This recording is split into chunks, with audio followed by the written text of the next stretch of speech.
Hi, everyone. Welcome to the Dole Institute of Politics. Really cool seeing a lot of new faces around here, so really excited about this program. My name is Braden Banglin, and I'm a senior studying international politics and data science here at KU. In addition to that academic role, I'm very proud to serve at the Institute's discussion group coordinator, my second year in this position, and a four-year member of the Dole Institute Student Advisory Board. The Student Advisory Board here at the Dole Institute is its student arm at the University of Kansas and on campus. And it offers many great opportunities for our Jayhawks here.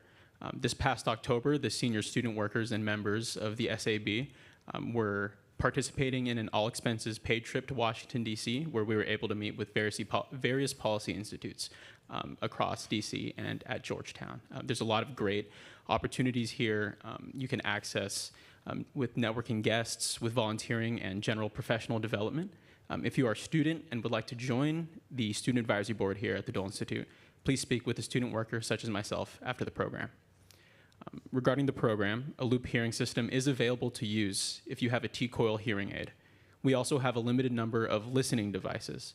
If you have any questions about the loop system, or if at any time during the program you have difficulty hearing, please alert one of our staff members. After the program, we will have some time for the audience to ask questions to our guests. If you have a question, please raise your hand, and a student worker with a microphone will come to you. Please stand if you are able, and ask just one brief question. If you are a part of our virtual audience today from our live stream at the Dole Institute's YouTube channel, please submit your questions at dolequestions@ku.edu. The Dole Institute's mission is to foster civil and respectful discussion around important and often difficult topics, no matter what the program is. Please phrase your question with this in mind. Before we begin, I'd like to remind you all to please turn off your cell phones. And now, please join me in welcoming Dole Fellow Mr. Beat.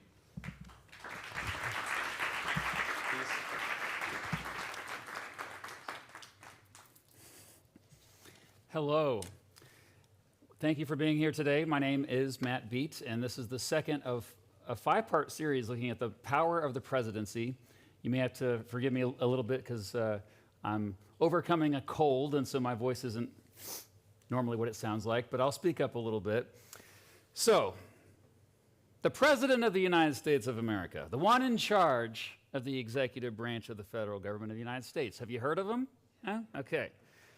The Commander-in-Chief of the federal troops, who has the final say on what the military does. The one who enforces all the federal laws. The one who often is a symbol that represents not only an entire political party, but the one person that represents an entire country to the rest of the world. The president, they can't just do whatever they want, though. They do have limits. And so today we're going to focus on those limits in relation to the legislative branch. The legislature of the federal government of the country that we call Congress. I was waiting for you to respond, but you didn't. Congress. As I'm sure you know, Congress is made up of two houses, an upper house to provide equal representation for each state. We call that the Senate, and a lower house to provide proportional representation based on a state's population, which we call the House of Representatives. The main job of members of Congress is to pass laws which the president must either sign or veto. They sign the law if they like it, they veto if they don't like it. Historians generally view the greatest presidents as ones who got along well with most members of Congress, which means they got a lot done. They were ones who were able to form coalitions in order to get major legislation passed. So in this series, we've been looking at the power, as I said, the power of the President of the United States. And in this specific program, we're going to look at how Congress has tried to limit the power of the President, whether it be through laws, withholding funding, impeachments, refusing appointments, ratifying treaties, or overriding vetoes. The founders spelled out the powers of Congress first in the Constitution. Article 1, because they thought it was the most important branch. The branch of government that was supposed to have the most power, Congress. However, throughout American history, Congress has slowly been losing power to the president. In this program, let's look at why and how that happened. I think it's pretty relevant, don't you think? Yeah. All right, so before we begin, it's time for me to introduce my special guest, Steve Heimler, better known online with his channel Heimler's History. He is a YouTuber and comics, AP, whatever, right? Okay. Heimler also grades essays for the National AP exam. He describes his channel as a, quote, healthy mixture of seriousness and buffoonery. He is well on his way to 1 million subscribers, and his videos have been viewed by students not only around the country, but around the world to nearly 150 million times. I like to think of him as America's high school social studies teacher. Please give a warm welcome to my friend and colleague, someone who I admire very much, Mr. Steve Heimler.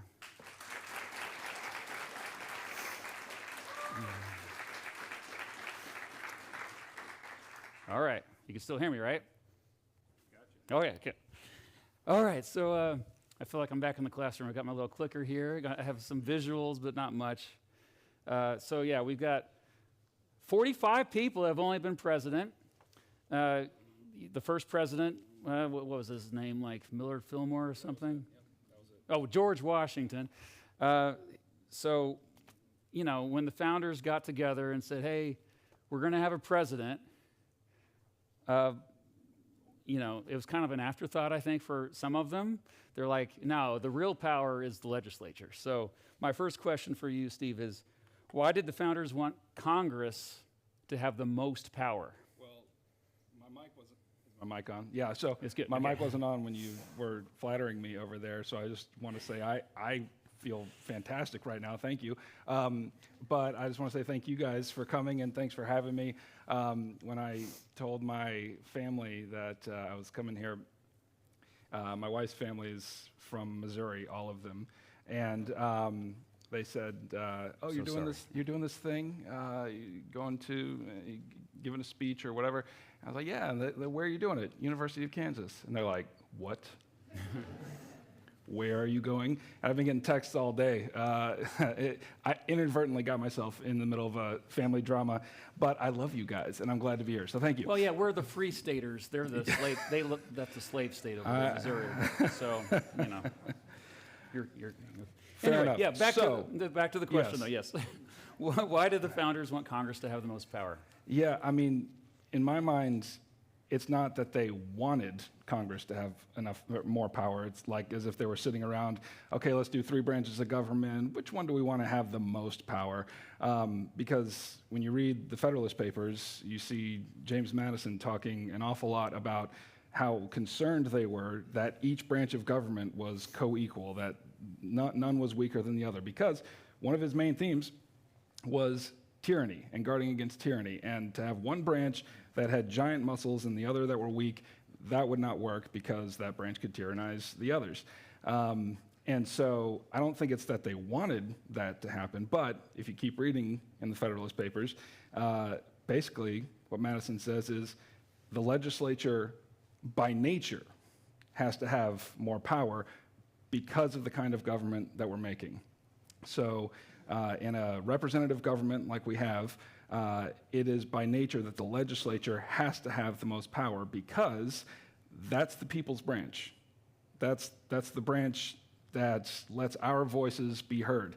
And by the way, that's why this is important that we're talking about this. Like this whole thing, that this government that we have, this belongs to us.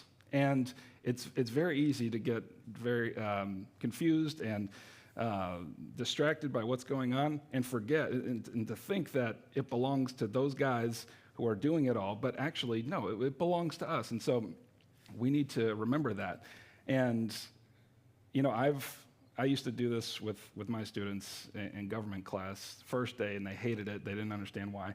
But I said, all right, I'm going to have you count the number of words in the Constitution. I don't want you to even see what they mean yet. I just want you to count them. And then they had a little chart, and they had to fill it in with little graphs. And then by the end, the graph was like, okay, what does it look like? Well, there's a bunch of words in Article 1, Congress, not as many words in Article 2, not nearly as many words in Article 2, which is the president, and then very few words in Article 3 for the court.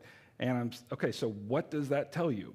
Well, it tells us that, as you mentioned, the founders wanted to make sure that the people, the sovereign in this case, had a strong voice, because the Congress makes laws, and laws are the most basic ingredient of our society, at least in terms of governmental activity.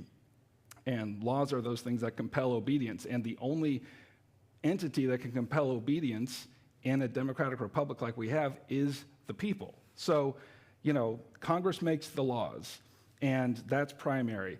The president executes the laws. The judiciary interprets the laws.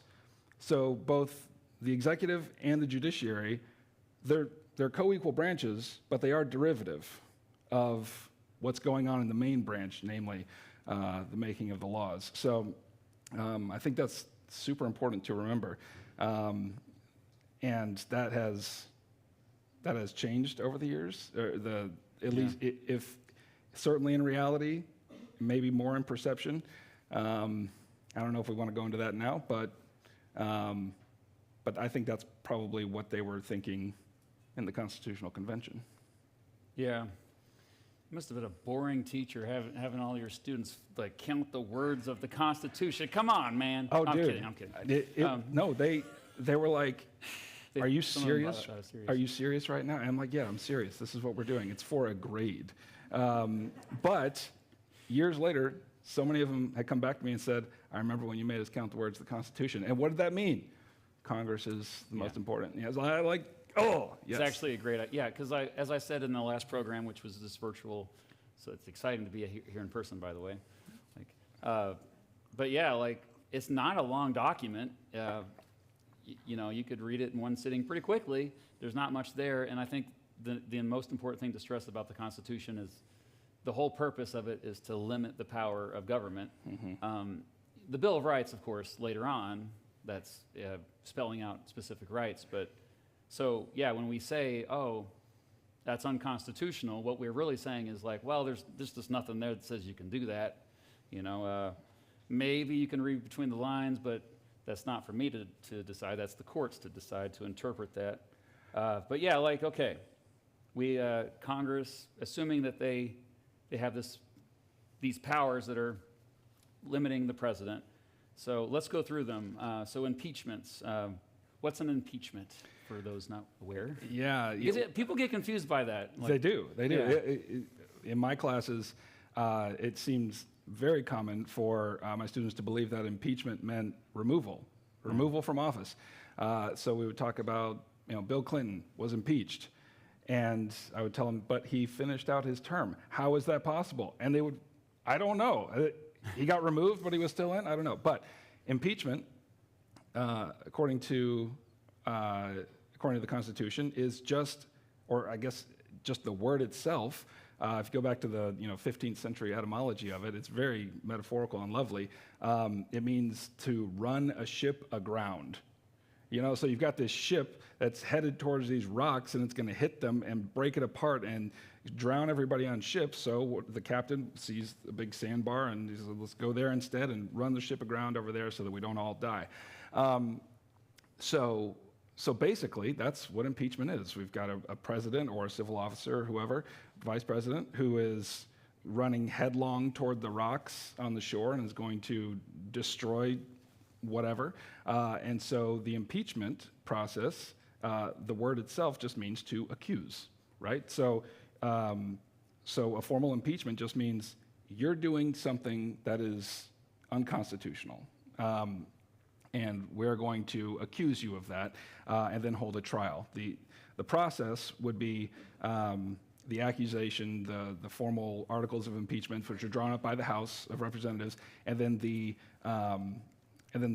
trial is held by the Senate. So it's a completely congressional activity, and with the exception of the Supreme Court justice who presides over it and makes the judgment. But it's a powerful weapon weapon is probably the wrong word, but it's a powerful check to the expansion of executive power. And it's happened 4 times in our fair history. And I think For presidents, yeah. for presidents, right, Yeah, 4 times for presidents. And so we had, Andrew Johnson, who came after Abraham Lincoln.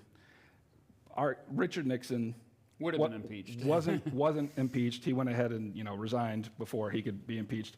Then you had Bill Clinton, and then you had Donald Trump, who got impeached twice. None of those impeachments resulted in convictions and removal from office. But to me, as I'm thinking about impeachment, you hear it. It's so rare in U.S. history, but you're hearing it more and more and more today. That it's like the go-to. It's the first thing. We don't like this executive. Let's draw up some articles of impeachment.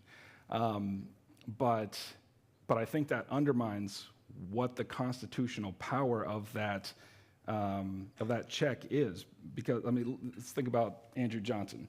So Andrew Johnson was Abraham Lincoln's vice president. He was an irascible turd of a man, by all accounts. Showed up to the inauguration drunk.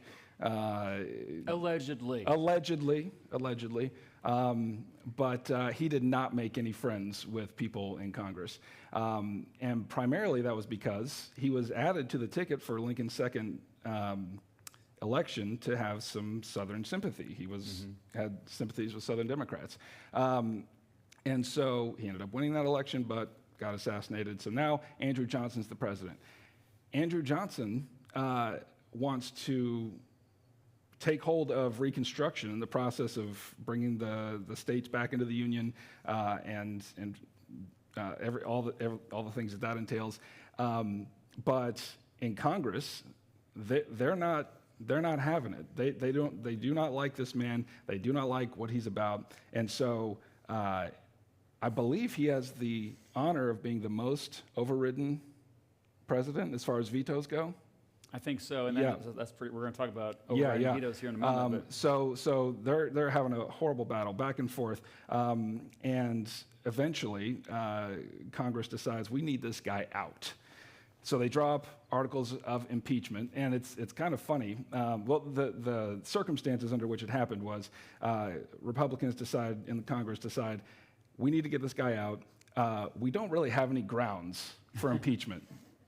So they know that his Secretary of War his name is Edwin Stanton. They know that he has sympathies with the radical Republicans in Congress. He's gonna help them out. And so they know that Johnson wants to fire that guy. So they passed the Tenure of Office Act, which basically says that any appointee that the president has put into office by the advice and consent of the Senate, that's the constitutional qualification, if the president is going to remove them, they also have to have the advice and consent of the Senate. So they're essentially laying a trap for Johnson. Mm-hmm. Him being the bull that he is, he goes ahead and fires Stanton. That's the context for the impeachment. It's really funny. If you read the 11 articles of impeachment that they put together, 10 of them are kind of riffing on the same theme of the Edwin Stanton dismissal.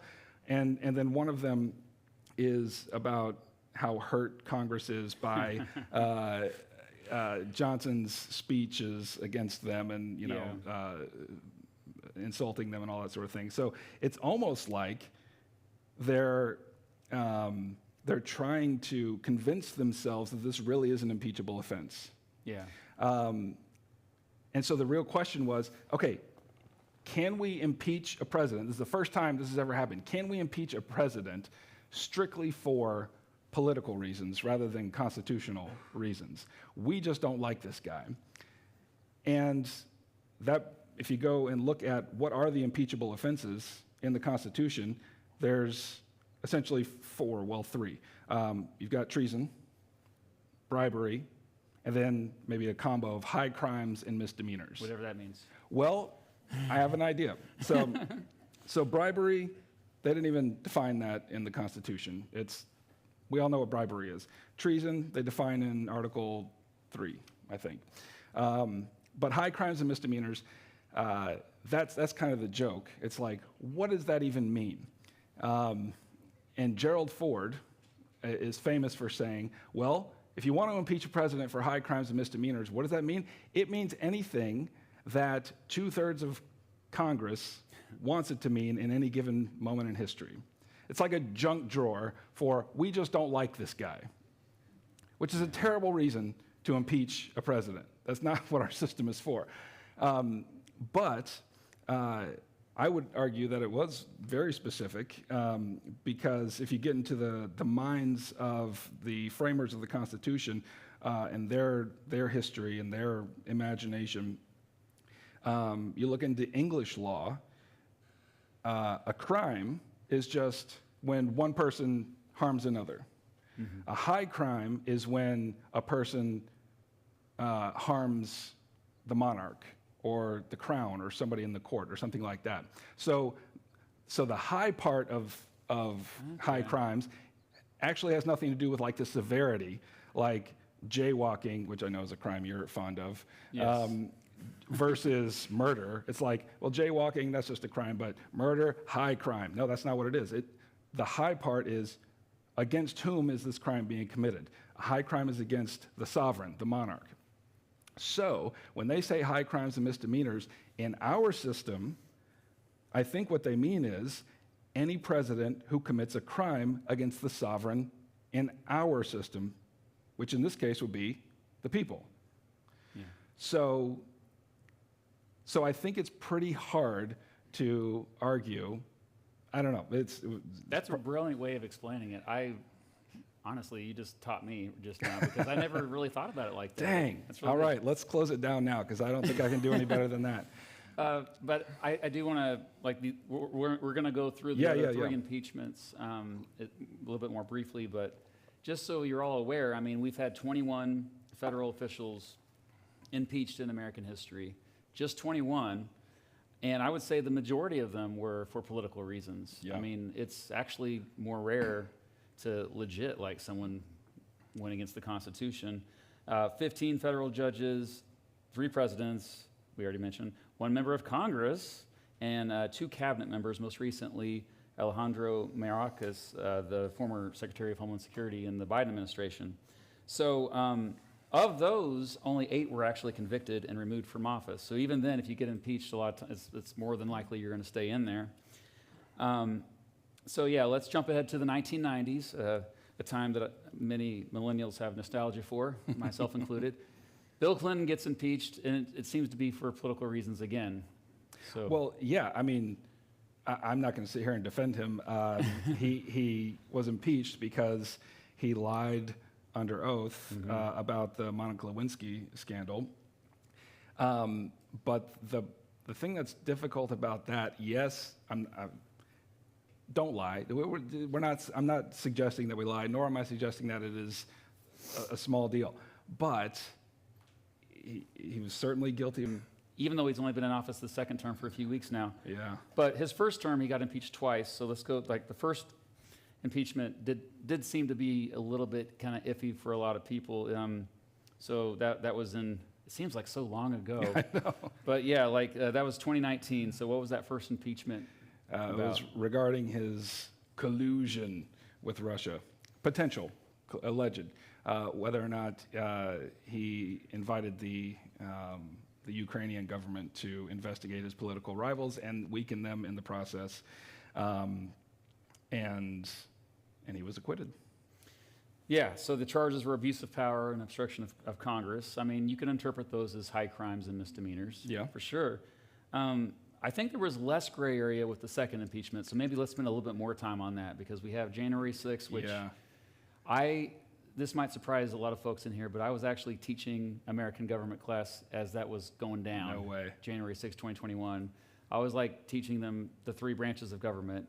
Here's what Congress does, and then someone's like, you might want to check the news, and then we just kind of tune it into that. But that had a profound effect on me. Probably you too. We were upset about this, I imagine. Yeah. But I think the, you saw immediately afterwards, you saw like it became all of a sudden like nonpartisan or I guess bipartisan, like because it was both Republicans and Democrats that said, okay, this was incitement. Okay, so the specific charge was, and it moved very quickly too. Yes. Because he only had a couple weeks left in office, and but yeah, like why was this impeachment different?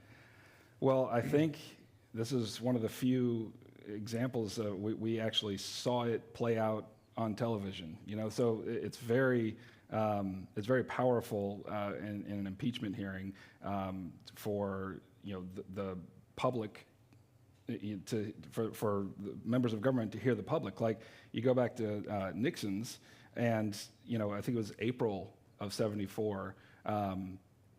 Like 60 or 70% of Americans didn't think he should be removed from office. But then 6 months later, the vast majority thought he should be removed from office. And what happened between then, even though the Watergate stuff had been going on for a long time, was the smoking gun, the recordings of Nixon actually lying to the people came out. So I think actually having that visceral image, seeing it unfold, wondering why isn't he saying anything? Wondering, wait, when he said that, could that be linked to So I agree. It's probably as close to high crimes and misdemeanors as we've gotten. But the fact that he was acquitted, and he was on his way out, I think was one of the biggest arguments against his conviction was, he's not going to be president much longer. Why are we focusing on, let's just move on. Right. We've moved on, haven't we? Oh, we did. We moved on. Yep, we sure did. Took a little break. Now we're back. Okay, well, I don't want to run out of time here, so we're going to move on from impeachments to the next way that Congress limits the president's power, and that is vetoes. So, it's more common that you have a president that works with Congress to get legislation passed, especially those first 2 years, where often you see both houses of Congress are the same political party as the president, so that helps. However, there have been, just according to my calculations, Congress has overridden the president 112 times in American history, and it is increasingly rare. The last time it happened was New Year's Day 2021, right before Trump left his first term. Before that, I believe it was before Obama. So, why is it rare for Congress to override a veto? Yeah, I mean, compared to how many times the president vetoes legislation, it's night and day. Yeah. And I think the reason is pretty obvious. When you go to the Constitution and see what is required for Congress to override a veto, the bar is really high. So you got to have 2/3 of Congress voting for that, both houses, and that is not easy to muster. Also, why we haven't had very many amendments passed. That's right. That's right. Yeah. So it's very difficult to muster those numbers. But I think it's interesting to see, okay, which presidents have had the most, concentrated amount of congressional overrides to their vetoes. And the top 3 would be Harry Truman, Gerald Ford, and, I should go back, Andrew Johnson, Harry Truman, Gerald Ford. Oh. So what do they all have in common? Well, they all followed presidents who were famous for expanding executive power. So it seems to me like the pattern is you've got this massive expansion of executive power, and then this new president comes in and Congress wants to strike back and say, whoa, we need to cinch this up and balance things out once again. With the kind of expansion of power we're seeing right now in the presidency, it would be interesting if the pattern holds. We would see in 4 years Congress coming back and saying, no, we're gonna tighten this up and balance it out a little bit. I'm sure we're going to get a question about that too with Q&A. Yeah. By the way, the last 15, 20 minutes we're going to dedicate to audience questions. A few more factoids for you. You could tell people at a party. Franklin Pierce had the highest percentage of his vetoes overridden by Congress, but you didn't mention him because it was only 5 out of 9, but 56%. John Tyler was the first president to have a veto overridden. William McKinley, did you mention him? No. No, yeah. I didn't do proportions. I just did numbers. Yeah, and I have a Raw cheat sheet numbers. right here with Yeah, the specifics. But William McKinley had the most vetoes without an override with 42. Wow. And something that first got me intrigued about Grover Cleveland was that he had the most vetoes in one complete term with 414, and Congress, they couldn't really do much in reaction to those vetoes because it was a pretty divided Congress in the 1880s. So So moving right along to money. Anybody got any money for me? No, okay. No, this is free. Don't worry. Get some snacks back there. This is a rough audience. I don't know if they're laughing or. Oh, good, they are laughing. No, okay. they're there. They're there. Why is the power of the purse so important for Congress? That fact that they can control the money, although it doesn't quite seem like that's happening as much right at this very moment, but yeah. Well, okay, yeah, so power of the purse is the constitutional responsibility of Congress, that Congress is the only entity that can draw money from the Treasury. So it's really important that only Congress can do that. If you go back again to the Federalist Papers, both Madison and Hamilton have different essays where they say the power of the purse is the most powerful check on the presidency from Congress that exists, because that's our money. Like, that's our money. We don't want it spent at the whim of one person. We want our money to be allocated and designated by our representatives. So I think when you're asking why is it important that they have it, I also think the framers had in mind, in their historical imagination, the English Civil War and all the monarchies in Europe. And in the English Civil War, it's a great example of what happens when you combine the power of the purse with the executive. Charles I is just going out spending all the money on his wars. Parliament's trying to rein him in over and over and over again, and he just won't do it. Finally, he gets tired of their pestering, dismisses Parliament, that's how their system works, so that they can't bother him anymore. And then, the Civil War was Parliament strikes back and deposes the king, which is to say they cut off his head. So I think some things like that are what the framers had in mind to separate the power of the purse from the executive hands. I think we had a really good example of the danger of what happens when the executive decides to take the power of the purse for himself during the Reagan administration with the Iran-Contra scandal. So, long story short, Reagan has this foreign policy idea. He wants, it's the midst of the Cold War. There's a socialist government in Nicaragua, but there's a group of revolutionaries, a group of Contras that are wanting to fight against that and topple it.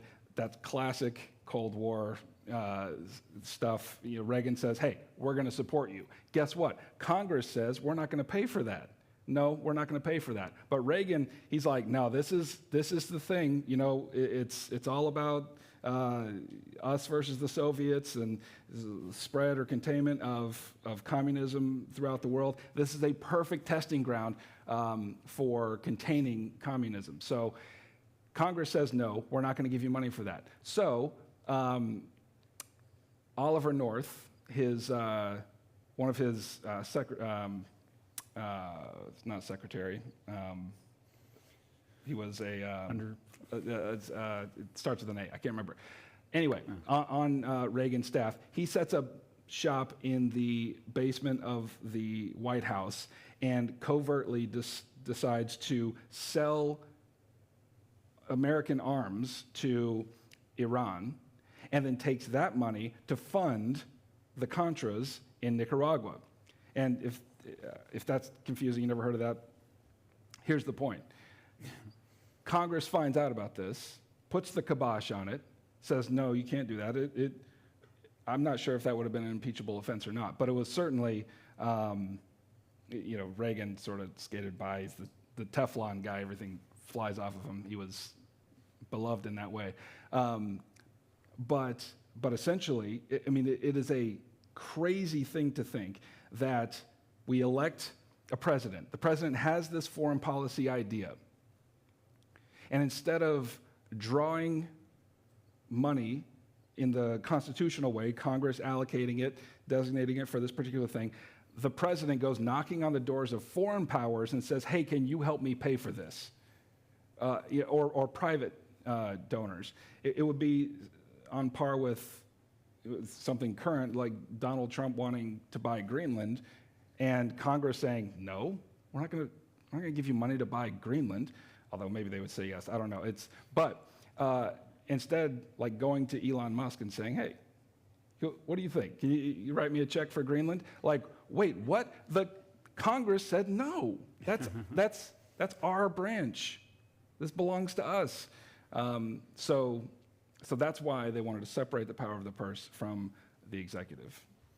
And this is after the Impoundment Act of 1974, which said that, if every last penny needs to be accounted for, what Congress says the money needs to be spent on, the president has to follow through with. Yes. I'm sure we'll get a question from the audience related to that one. So another big power that Congress has, the Senate specifically has, is the ability to approve presidential nominations and also ratify treaties. One thing I kind of joke around about, but it's kind of true, is the fact that the Senate really, if you want something to get done, like one of the worst group of people to have it get done is the Senate. These 100 people are like molasses, okay? Like, for example, there was a bill passed yesterday by the House, SWIFT. Yes. They passed it. I guarantee you it's going to be a few weeks before the Senate even looks at it, because things just move slowly with the Senate. What are you going to say? But that's by design. It's by design, of course, the Right? upper house. Yes. But one thing that might fascinate you all is that there are approximately 1,200 positions, nominations by the president that have to be approved by the Senate. And I know the cabinet positions get all the glory, they get all the media attention. However, there's a lot of stuff that's just happening really quickly, kind of behind the scenes. So why is this power important specifically, that the Senate approve presidential appointments, but also ratify treaties? Okay, treaties and appointments. So let's start with treaties. The Senate is the body responsible for ratifying treaties. In practice, the president is the one who's negotiating the treaties, dealing with other heads of state. But when it comes down to it, the Senate has to say, yes, we agree, we adopt, or no, we do not.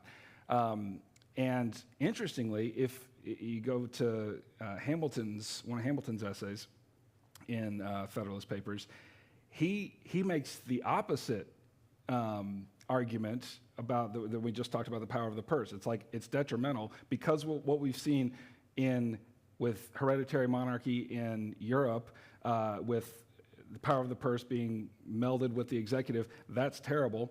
He actually says, in hereditary monarchy, the executive, the monarch, having sole responsibility for negotiating and ratifying treaties, it's not a bad thing, because in hereditary monarchy, that person is born into royalty. They will die in their position. They're there for life, and so they have, selfishly, at worst, they have a lot of incentive to make good treaties so that it doesn't ruin, their country and their wealth and all that sort of thing.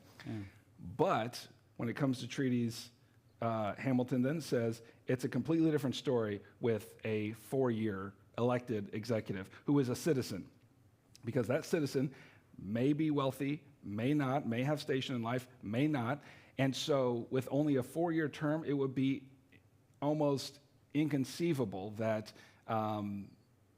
if that person was given to corruption, that they wouldn't seek to better themselves after their term by making agreements with foreign nations. Right. So in that way, it's like Senate has to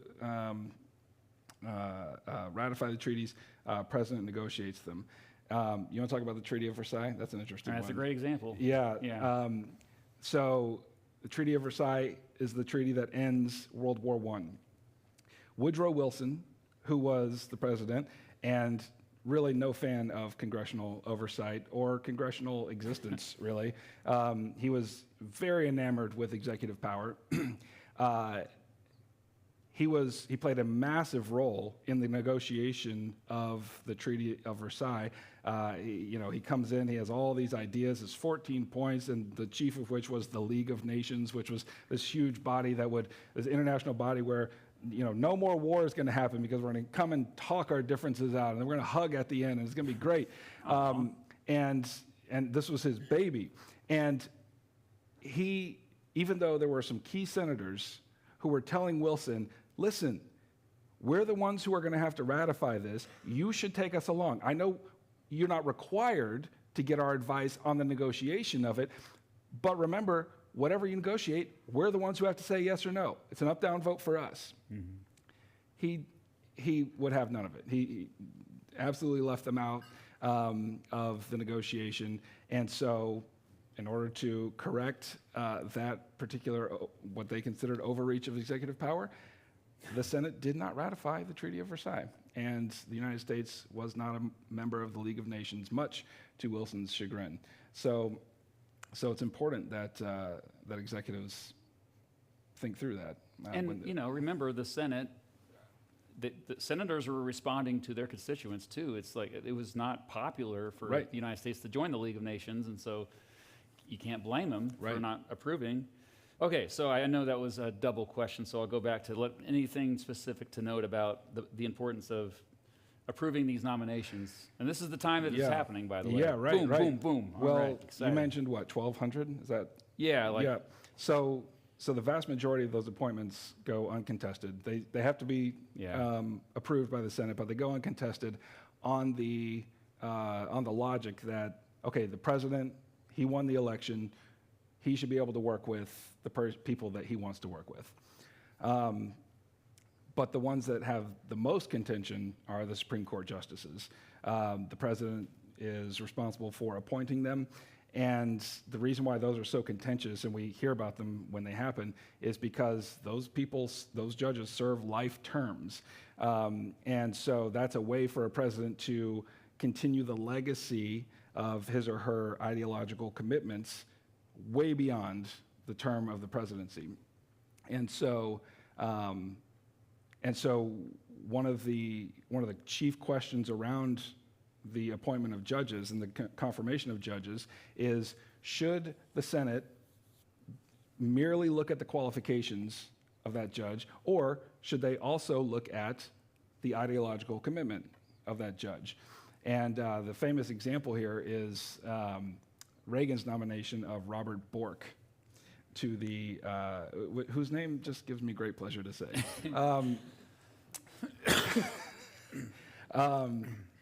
So Bork, he had fine qualifications as a judge. He was no problem there.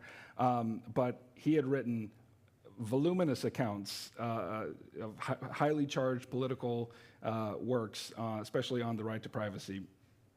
And so Reagan nominates this guy and says to the Senate, hey, don't worry, y'all, the scope of your inquiry should not be his writings, his ideological beliefs. Let's just sanitize this. And does he have the right qualifications as a lawyer, as a judge, his experience as a federal judge? Does he have those things? The Senate was like, no, this is going to be a long-term appointment. So we are absolutely going to consider that. And so you see presidents having to consider the people that they put forward for nomination instead of just putting anybody they want in there. Mm-hmm. They really do have to consider, does this person pass muster with a majority of the Senate? George Washington actually had one of his appointees rejected, borked, if you will. Borked. Yes, before Bork was rejected himself. And I remember reading a letter, and he was stunned. He was like shocked, and it was like a dishonorable thing. I don't know if it's as dishonorable today, but yeah. So they really need to work together on that. And they just need a simple majority in the Senate, and oftentimes, even with Supreme Court justice nominations, like you'll get a supermajority, or if not more. Like Ruth Bader Ginsburg was, I believe, it was almost every senator approved of her nomination in the early 1990s. Which reminds me, unless you want to go on. No. Okay. Quickly. Which reminds me, a great example of Congress either facilitating executive power in this respect or constricting it is to look at the Supreme Court appointments that were to occur at the end of President Obama's term versus President Trump's first term. At the end of Obama's first term, there's a year left of his term. Antonin Scalia dies. He nominates Merrick Garland to replace him. And the Republican-dominated Senate said, you know what? Here's what we think. We think that we should let that seat just stay empty for the next year and let the people decide by who they vote for in the next election who's going to get that seat. That only seems fair. It's like, okay, so those are the rules of the game. Now fast forward to the end of Trump's first term. There's 2 months left in his term. Ruth Bader Ginsburg dies, and so he appoints Amy Coney Barrett, and my goodness, the Republican-dominated Senate ran around in a fury trying to get her confirmed because, in that case, it was like, well, we want to make sure that the people's voices are heard. It was the same argument. The people's voices are heard because they elected Trump. It's a crazy game. It really is. Well, there are other ways that the Congress can attempt to limit the power of the president. We're not really going to get into them now because we're running out of time, but just, Congress can go straight to the people through media. We're seeing that a lot right now, members of Congress going on social media and saying, can you believe what the president's doing? And, talking trash. Was that Bernie Sanders? Is that your Bernie Sanders impression? I don't do impersonations. It felt close. Sure, it felt close. I also, when we discussed this preparing for this, we talked about subpoenas, like if they do investigations about the president or their administration, they can force them to make appearances. If they don't, then, you're breaking the law. But generally, those are it. We went over them all, the power of the purse, the power to override vetoes, impeachments, approving treaties and nominations. Did we get it all? I think we did, yeah. Okay, so this one last question then. We also have this thing called executive orders. So I don't want to spend too much time on this, but this will be the last question for you. Then we'll take. By the way, if you are watching from home, if you have a question for Steve or myself, you can ask us by emailing dolequestions@ku.edu. That's dolequestions@ku.edu. But before we get to that, what is the biggest misconception about executive orders? Well, okay, how much time do we have? Let's just go no more than 5 minutes. All right, let's go. So, first of all, I think there's 2 massive misconceptions about executive orders. Number one, that when a president passes an executive order, signs an executive order, that it somehow affects all of society. Like it has the force of law. And related to that, I think maybe the bigger misconception that is over that is that there are 2 mechanisms for creating laws in the United States. There's Congress, who moves very slow and can't get things done in a hurry. And if that doesn't work out very well, then the president is the secondary option for making laws, and that president does that by executive order. But that's not what executive orders do. In 5 minutes, I'll do my best. 4 minutes, probably. Executive orders essentially are the president instructing the executive branch, the workers in the federal bureaucracy, all the agencies and the staff and all that, what they are to do, how they are to execute the laws. Now, executive orders are not, it's not like there's an executive order clause in the Constitution, but in the Constitution it does say that the president is responsible for, to take care to faithfully execute the laws. And so, starting with George Washington, every president has issued executive orders. And it's just basically saying, hey, the Congress passes these broad, sort of vague laws, and then the president is responsible for putting teeth on those laws, so to speak, the actual rules. So Congress says we're gonna have an income tax, and then it's up to the president and the executive branch to figure out, okay, how are we going to collect that? How are we going to store it? How are we going to, whatever. So we create an agency, the IRS. The fact that tax day is April 15th, that's the bureaucracy. That's all. The Code of Federal Regulations. Exactly. So that's what executive orders do. Now, they can have further reaching implications, especially like if, we're talking about private businesses who are wanting government contracts for their work. Right. They can make requirements, but whatever. At its most basic form, that's what it is. So Donald Trump signs an executive order to have plastic straws instead of paper straws. That doesn't mean that everybody in the world or everybody in the United States has to have, plastic straws. Only the people in the federal government have to abide by that in the executive branch. So ideally, this is how it should work. An executive order, I think maybe this is another misconception, it has to be rooted either in a constitutional responsibility of the president or an existing statute, existing law. So if you go and you read all these executive orders, which are on the Federal Register, you'll see they always start with by what authority does the president do this?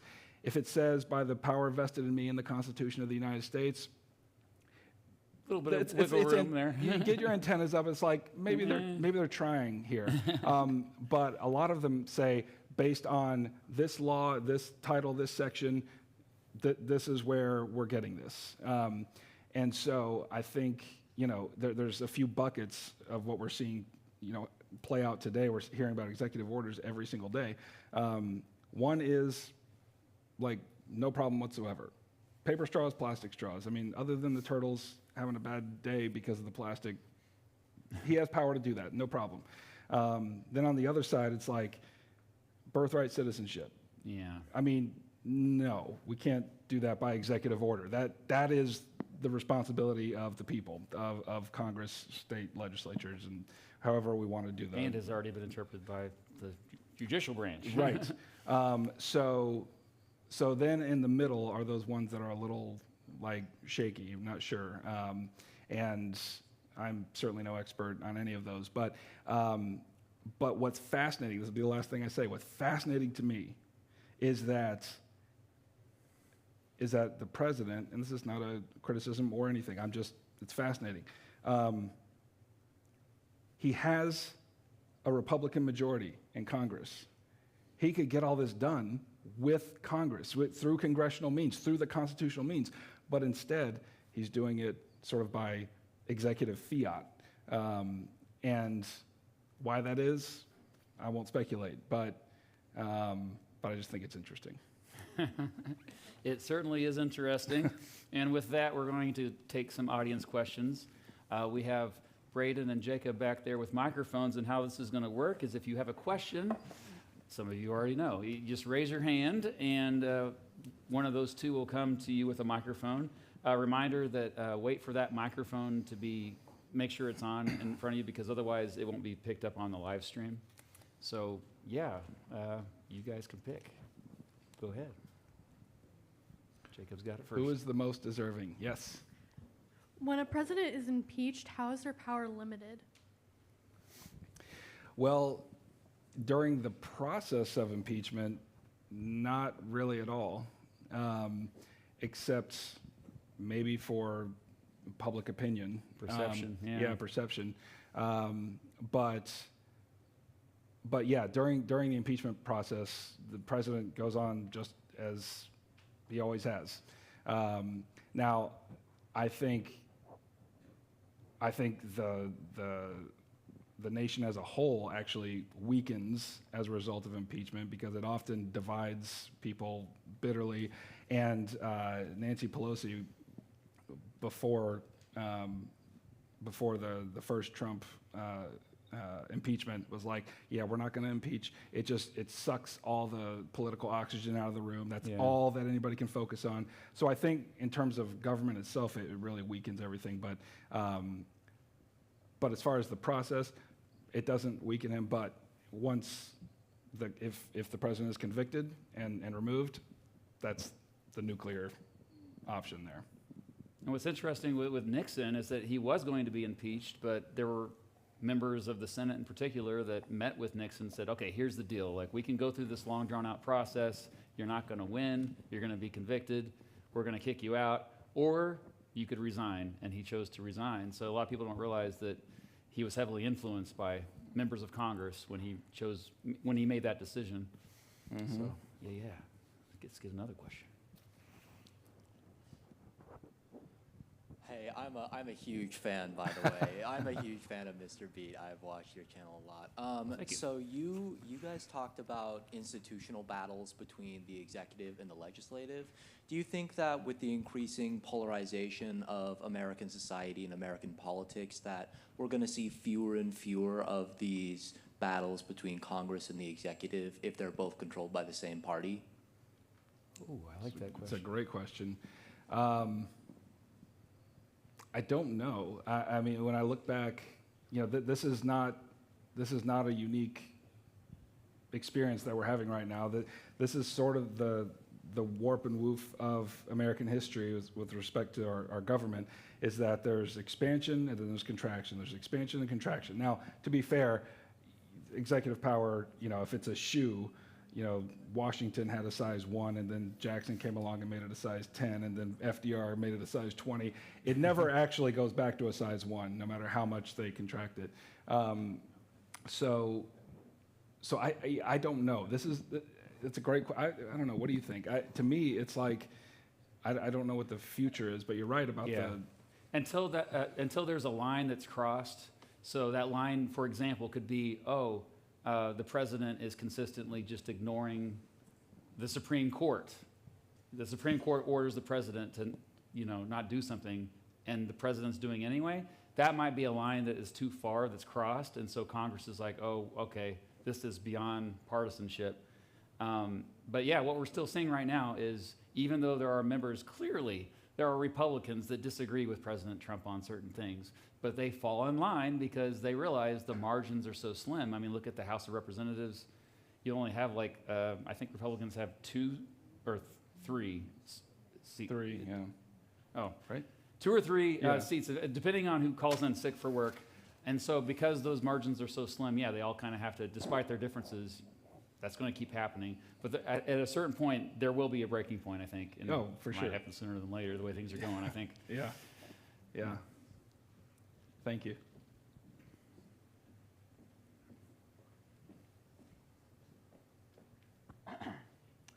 So, in the past couple of weeks, the mass deregulation and the dismantling of the federal government, the mass firing of federal workers in exchange for Trump appointees that seem more loyalists than actually qualified for their jobs.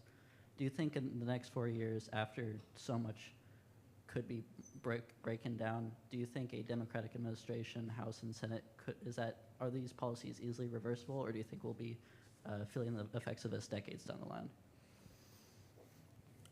Are these questions for both of us? Yes. Oh, okay. You go first. Oh, yeah. You're better. Stop. So I think when I was talking about the pattern of expansion and contraction, what we often see is that when there's a very strong executive who has expanded the bounds of power, Congress very often comes back and tries to restrict it. I would be shocked if that didn't happen after this term, because this is truly a massive expansion of power. I do think, yes, we'll probably deal with the fallout from it for years to come, because, like I said, when a president comes in and expands the shoe of power, it never actually goes back to the size it was before. So yeah, I think in the ways that Trump is successful in expanding power, and there's been some ways that he has not. The courts have refused to uphold certain things. But in the ways that power is expanded, we will be dealing with that. The thing I always want to come back to is, are those the rules that we want for the game? So, you know, if we change the rules of the game, then those are now the rules, and if another party comes in, they can play by those rules, and they don't have any responsibility to be kinder with those rules than you were with them. So that's where I always want to be careful. It's like, are you sure you want to change the rules? Because these will be the rules far beyond you. Once you get that tiger out of the cage, you can't get him back in. Mm-hmm. I got other metaphors too if you're I'm ready. interested. I'm but ready. I agree with all of that. I will add that, I mean, there's 45% of the country right now that, you know, their ideology is similar to, I wouldn't necessarily even say Trump, but there's this whole like element of libertarianism with a lowercase l, which means they do firmly believe that the bureaucracy has gotten out of hand, that the government bloat is out of hand. And so I do think that there will be some concessions, like Democrats will be like, okay, we will make reforms. But overall, like, I mean, the chaos that we've seen over the past few weeks, I think the political will is mostly going to be in the other direction. So that's what I predict anyway. Yeah, thank you. So what are Congress and the courts like practically supposed to do when a president like disregards a judicial ruling, like a certain King Andrew? Yeah. Oh, it's fascinating. Oh, we don't. Yeah. Anyway. Yeah. So if like Andrew Jackson, the court rules and says X action, you know, executive order, whatever, is unconstitutional, or impoundment of funds or creation of agencies or whatever is unconstitutional, Donald Trump does not have to abide by that. He does not have to. Like the justices aren't going to show up at his house with bats and say, "You better stop." So then the mechanism for that is what we talked about. It's impeachment, and I think that's ultimately the only option. If a president is consistently refusing to abide by constitutional norms and requirements. And if you only have two or three members of the House that are, they could easily be swing votes. And so I do think it's realistic that he could be impeached again. The question then goes to the Senate, which, remember, the Senate, I don't know, maybe I didn't say this earlier, but I think something about the Senate we forget is, and, you know, Bob Dole was a senator for many years. He could tell you the same thing if he was still around. They take it personally almost, you know, if the president is abusing their power. The Senate, they feel like, I mean, they take their jobs very seriously. And I have been a bit surprised, though, I will say, that they have still fallen in line with a lot of these controversial nominations by Trump. But I don't know. Things change quickly. Yeah. Just remember that. They change very quickly. You mentioned Watergate earlier. Yes. Yeah. And I would say, going back to the Andrew Johnson impeachment, that was sort of the crux of the question, which was, do we impeach him?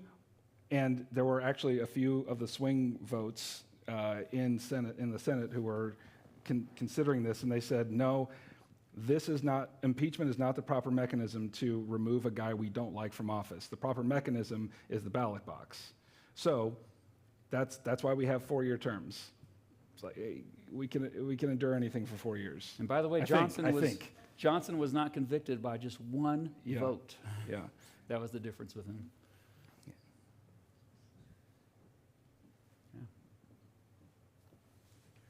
Yeah, we got some time. Are we still in a democracy, or have we morphed into an autocracy? Matt? I mean, we all know that democracy is messy. It's like the least bad form of government, as Winston Churchill famously said. But I mean, we're really a democratic republic, so I think the more alarming trends that I see is like any threats to the law above all else, because we are all, I mean, when any new person joins the government, they are swearing upon an oath upon the Constitution. So it's always about the Constitution. Like, don't get sidetracked by anything else. We first and foremost are a republic. How we get to our rights and is democracy. Like, it's just basically democracy is the way we get to our republic. And you know, democracy, as far as I could tell, is still it's working. I mean, 2020 was rough, man, but I mean, like, people voted for these folks, and I think now the question is, okay, are we going to act like a republic now? Because, like, clearly the Constitution is being pushed to its limits right now, you could say. Yeah, and I think the test is, will the checks and balances work? If they don't, then yeah, we're probably in an autocracy. Yeah. But So we're going to find out, aren't Yeah. we? We're going to find out here in the next 3. I'm serious. Like, we Yeah. are living through a So historic come back time. next week. And Matt will tell Yeah. you.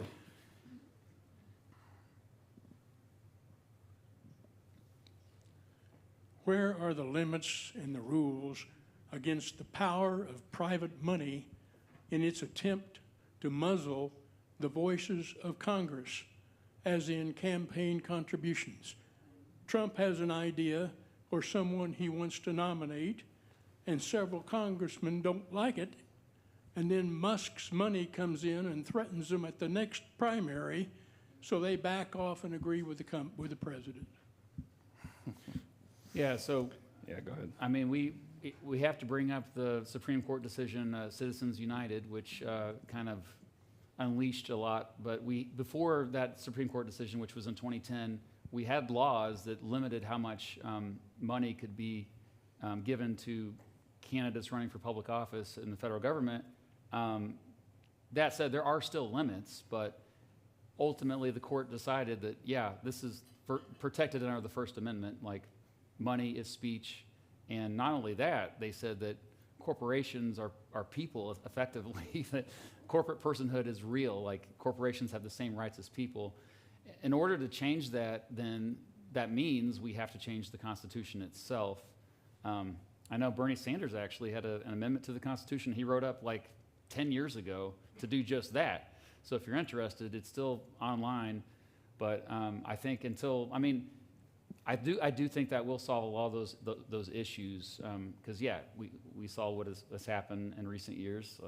Hundreds of millions of dollars by one person given to one candidate. Anything to add there? Correct? No, this is one of those where my mind spins and I can't believe such things are happening.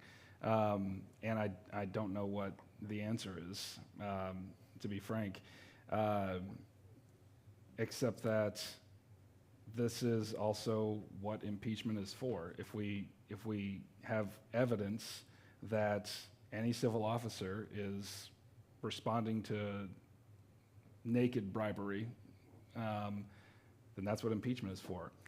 I don't think that's what you're talking about. That's not the case. So I don't have a great answer for you. It's a puzzle to me, and I don't know what the answer is. I think it's abominable, but it is happening. Congress would have to restrict their own power because they Yes. also are, and I think when we think of members of Congress, like essentially taking bribes, it's the system itself that is causing this to happen. So we have to examine the entire system, and often that does mean amending the Constitution. Like, Yeah. So I think that needs to, if you are passionate about this, you need to spread the word because there are solutions. Yeah. I haven't memorized that amendment off the top of my head, but it's online if you want to find it. The Bernie Sanders Get Money Out of Politics amendment that he wants to add. Yeah. All right, we could do one or two more, probably two more. Yeah, let's do a couple more. Hi, I just had a question. I know this is more about president, but is it okay if I do like a vice presidential question? Sure. But this is based on, this is based through impeachment. Would you believe that it would be more inherently difficult to impeach a vice president versus a president? One, because maybe their lives are more private as a vice president? Obviously, they're still in the public. And then 2, also they're more in charge of the Senate who votes for that kind of stuff, and they might have friends, quote unquote, in the Senate. So my question in short is it more difficult for a vice president to be impeached than a president? Yeah, but it's just not as likely because they just don't have that much power. I mean, there's only 2 things the Constitution says they can do. They can break ties in the Senate. They can certify the electoral votes for a presidential election. They're mainly just there in case the president dies or resigns. So because of that, I just don't see it happening. Like the closest we got to that was our boy Spiro Agnew, who was a pretty corrupt dude, but he got in trouble through his home state of Maryland. But I think that if a vice president is corrupt and doing bad things, that there's going to be other ways to get him. That's the way I see it. I don't know. Yeah, I got nothing to add to that. That's beautiful. Drop the mic. Yep. Actually, the mic's on my ear. Yeah, you can't do it. Okay, one more. Steve, thanks so much for the etymology on impeachment. I'm totally stealing that next year. Yes. Brilliant. So my question is about this unitary executive theory that you hear about. Yeah. And there's a lot going on right now, obviously, that got brought up, that the president is doing that seems unprecedented. To what extent, from the perspective of folks who embrace this unitary executive theory, are those actions, speaking specifically about Doge and all that, justified, or is what's going on going beyond that theory? Wow, I don't know if it's going beyond that theory, but it is certainly dancing right around within the theory. So unitary executive theory essentially says that, if you don't know, that the president basically has entire authority over the executive branch, all the executive agencies. That I would tend to disagree with that. I don't want to step on anybody's toes here, but you know, the whole process we have for making laws, getting things done in government, is a shared process. The founders wanted each branch of government to, in Madison's words, be attentive to one another, and so I think it will be a hard sell. At least it's a hard sell for me to embrace that. Are we going beyond that? I don't know. What do you think? I mean, yeah, we're seeing it, they're trying to.